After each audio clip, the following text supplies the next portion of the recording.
આધ્યાત્મિકતાનો મતલબ શું છે?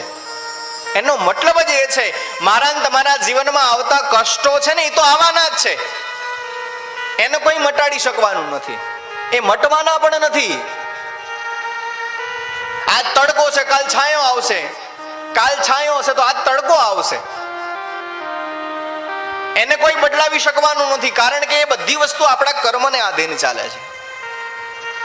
અને કર્મને આધીન થતા બધા જ કર્મો જે છે ને, બધી જ ક્રિયાઓ છે, બધા જ સુખ ને દુઃખ છે, એ ભોગવવા જ પડશે. પણ આધ્યાત્મિકતાનું કારણ શું? કે આ બધા જ સુખ અને દુઃખ, મને તમને સુખ ભોગવવું બહુ ગમે છે, પણ દુઃખ આવે એ ગમતું નથી.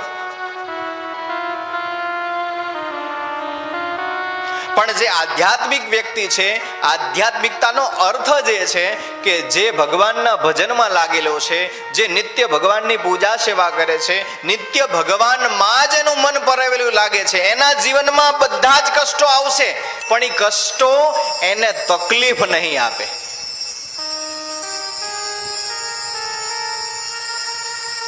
હું ને તમે જ્યારે જ્યારે જીવનમાં આવતા કષ્ટો છે ને, એ કષ્ટોને સ્વીકાર ક્યારે કરી શકશું?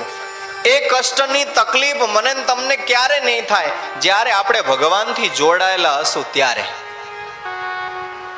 એટલે જ્યારે ભગવાન આપણો હાથ પકડી લે ને, પછી ગમે એટલી તકલીફો ને ગમે એટલા કષ્ટ આવે ને, તો મને તમને આપણા હૃદય સુધી, આપણા મન સુધી, આપણા વિચાર સુધી પરમાત્મા પહોંચવા નથી દેતો.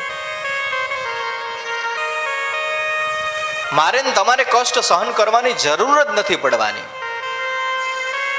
માટે આધ્યાત્મિકતાનો અર્થ જે છે, જીવનમાં તકલીફો આવે પણ એ તકલીફોની અનુભૂતિ ના થાય ને, એનું નામ આધ્યાત્મિકતા. આધ્યાત્મિકતા સાથે શું કામ જોડાવાની વાત કરી છે? ભગવાન સાથે શું કામ જોડાવાની વાત કરી છે? કારણ કે એ જીવનમાં આવતા દુઃખો આપણા મન સુધી પહોંચતા નથી, અને પહોંચે છે ને એની અસર નથી થતી.